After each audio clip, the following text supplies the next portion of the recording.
આદિ અનાદિ ધરા પર પધારા, થયા મારે આંગણીએ અંજવાડા, માતકે મળ્યા રજવાડા, માં મારે આંગણીએ પધારા. વીર જોગિંદર જૂના મળ્યા, મારા ભવના થાક ઉતર્યા.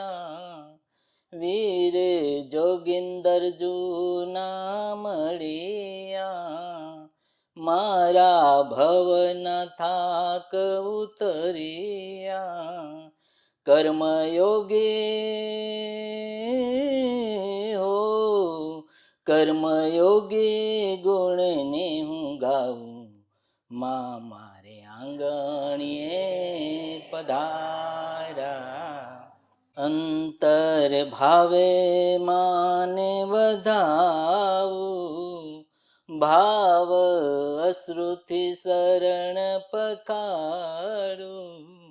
અંતર ભાવે માને વધાવું, ભાવ અશ્રુથી શરણ પખાડું. માં પધારા હો, માં પધારાનો આનંદ મારા હૈયે, માં મારી આંગણીએ પધારા.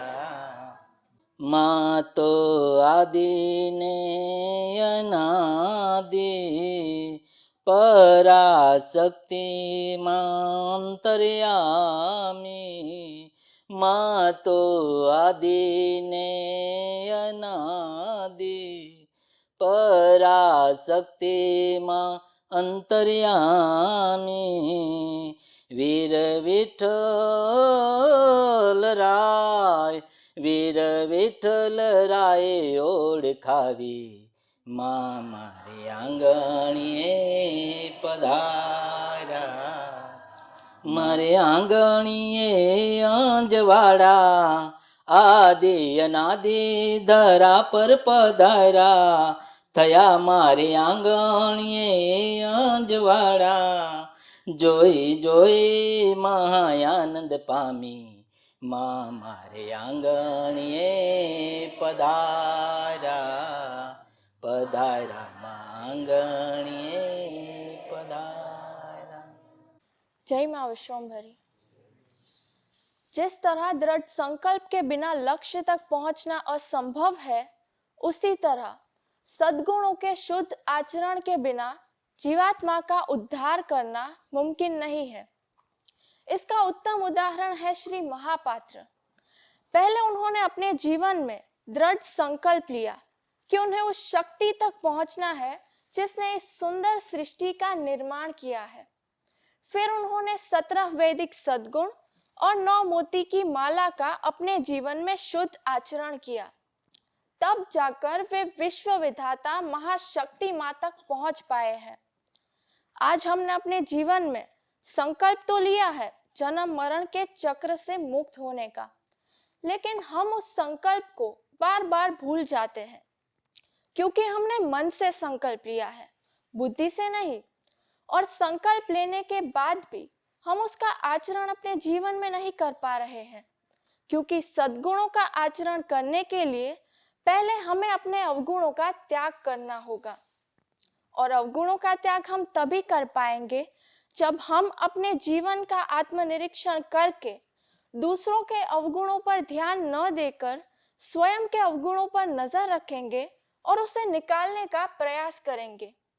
आज हमारे पास सब कुछ है, समय है, जीवात्मा का उद्धार करने का अनमोल मौका है और अनुभवी श्री महापात्र का योग्य मार्गदर्शन भी है। यह सत्य जानने के बावजूद भी क्यों हम अपने जीवन में परिवर्तन नहीं ला पा रहे हैं? इस युग में मां विधाता स्वयं इस धरती पर आए हैं, इसीलिए यह समय बहुत खास है अपने जीवात्मा का उद्धार करने के लिए। और सबसे महत्वपूर्ण अवधारणा है आचरण। हम चाहे कितने भी सत्संग सुन ले, चाहे कितनी भी किताबें पढ़ ले, आचरण की बातें कर ले, लेकिन जब तक आचरण हम अपने जीवन में नहीं करेंगे तब तक हमारा जीवन व्यर्थ है। जिंदगी में दूसरा मौका हर किसी को मिलता है। जीवात्मा का उद्धार करने का पहला मौका हमें श्री राम ने दिया था, जिसमें हमने खुद पर ध्यान देने के बजाय रावण पर ध्यान दिया था, जिसके कारण वो मौका हमारे हाथ से चला गया। दूसरा मौका हमें श्री कृष्ण ने दिया था, उसमें भी हमने स्वयं पर ध्यान देने के बजाय शिशुपाल पर ध्यान दिया, जिसके कारण हम वो मौका खो बैठे। आज माँ विधाता ने श्री महापात्र को निमित्त बनाकर हम सभी को जन्म मरण के चक्र से मुक्त होने का मौका दिया है। अगर हम दूसरों के बजाय स्वयं पर ध्यान देंगे तो अवश्य हम अपने जीवात्मा का उद्धार कर पाएंगे। तो आइए हम श्री महापात्र के शब्दों का पालन करके अपने जीवन में परिवर्तन लाकर एक आदर्श जीवन जिए, क्योंकि चरण से सिर्फ मंदिर तक पहुंचा जा सकता है, लेकिन आचरण से माँ विधाता तक पहुंचा जा सकता है। जय माँ विष्णु। લક્ષ્યને યાદ કરો વારંવાર અને અવગુણોને વારંવાર અવગુણોને પણ વારંવાર એની સાથે લડતા રહો. નકરું લડવાનું નહીં, એને કાઢી જ નાખો, ખડને કાઢી જ નાખો. કાયપા જ રાખશો ને તો ડબલ ડબલ થતું જાય, ફૂટ પડતી જાય, મોટું ભોથું થઈ જાય. એને કાઢવું જ પડે. ક્યાંથી અમુક દાંતડીએથી નીકળે, નાનું હોય તે દાંતડી જ નીકળે, પછી મોટું થાય ને તો કોદાળી નીકળે. એટલે બહુ એટલે મોટું હંમેશા થવા દેવું નહીં. નાનું હોય ત્યાંથી જ કાઢો એને. સરસ. જય માશ.